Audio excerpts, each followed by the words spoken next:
David Béliard veut interdire les SUV dans les grandes villes. Moi, je propose d'interdire les David Béliard des grandes villes. Dieu sait que ça nous libérait de la place aussi pour la circulation. Mieux encore, puisque je ne peux pas interdire toutes les idées bêtes, je veux interdire l'interdiction. Ras-le-bol de ces pseudo-autoritaires et de leur hypocrisie au bout d'un moment. Rien que cette année, on a parlé d'interdire les cigarettes, les voitures thermiques, les pailles en plastique et maintenant les SUV. C'est leur passe-temps préféré, bannir. C'est des verres rouges maoïstes de la culpabilisation, des stalinistes de pacotille qui substituent au moins le ridicule à l'horreur. Ça veut dire que finalement, vous vous retrouvez presque le héros de mai 68. Vous voulez interdire d'interdire, Louis.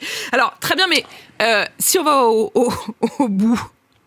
Bah effectivement, très bien, allons au bout de sa proposition. On va interdire les Renault Captur, donc les Peugeot 3008, toutes les voitures familiales, parce qu'il faut rappeler qu'elles sont parmi les modèles les plus vendus en France. Sympa pour l'industrie automobile et pour les dizaines de milliers de personnes qu'elle fait d'ailleurs vivre. Et puis les familles apprécieront de gérer 4 enfants dans une Clio. Ça veut dire que pour vous, Louis, en fait, cette interdiction, cette guerre face à la voiture, ça n'a pas de sens.